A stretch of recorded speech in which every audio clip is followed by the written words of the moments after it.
So she happened to sell it for 10,000 almost 15 to 20 years ago. So after a couple of years, the mother who had sold it, she had a fatal disease, a disease that no one wants to have in their life. So she battled against cancer in her life. So though she survived, but it was an eye opener for the daughter who spoke to me and said that it wasn't right to do something like this, and mm, the difficulty financially, emotionally, physically, the difficulty they had to endure after her undergoing the treatment was completely heart wrenching. So it was so difficult for them to cope up, both financially, physically, emotionally. Like, they had to undergo so much of trouble in their life.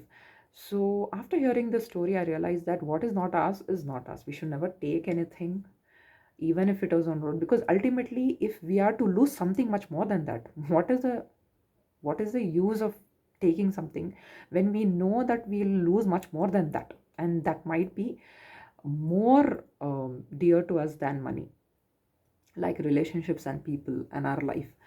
So that is a very important fact that I said to my daughter, that what is not yours not is not yours. Please don't take, because when I explained to her the story, she realized that okay, I should never take anything that belongs to anyone else, because ultimately, if you take, you're gonna lose um, might you might lose much more than what you have thought in your life. So better to be safe than sorry is actually a right proverb.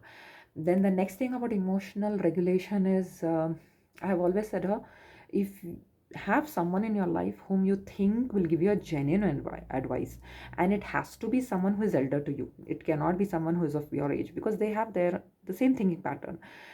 But when it comes to someone who is bigger than you, they will have a better knowledge about life.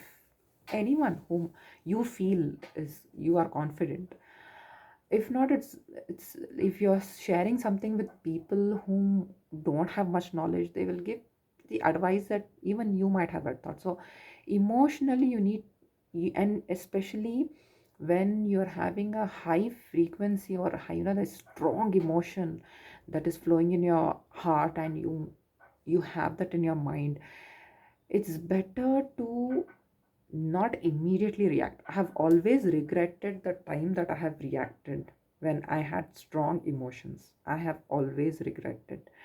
And at times when I didn't react to that, I have always felt happy for those moments. That is out of my experience.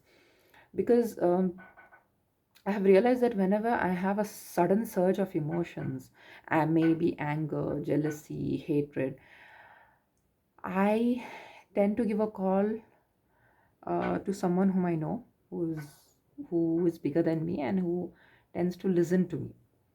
I tell her that I'm feeling so and so, and then I cut the call. Then I realize that as days have passed, that emotion waters down a little bit. It becomes lower and lower, and I'll be like, I thought about this few days back, and I was so strongly, intensely emotional about it, and now I don't.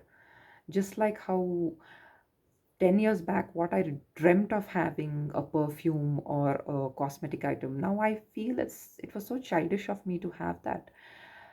So in the same manner, whenever you have strong emotions, make sure one day or maximum 2 days, you're not gonna, I'm sure you will think about it, but you're not gonna react to it.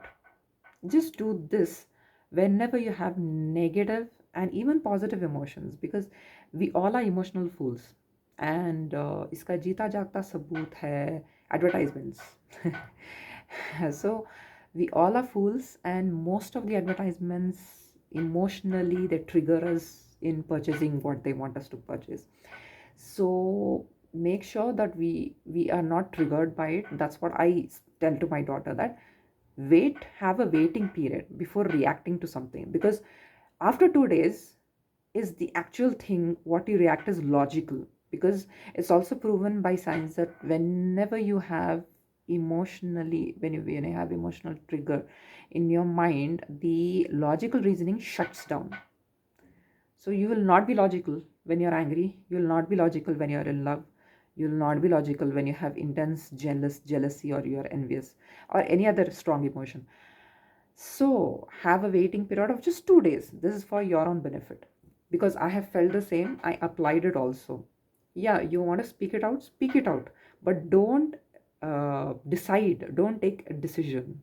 I have always regretted it. Whenever I took the decision of reacting to the strong emotion, I have always faced regrets. Now, even now, I regret of many things that I emotionally decided to do.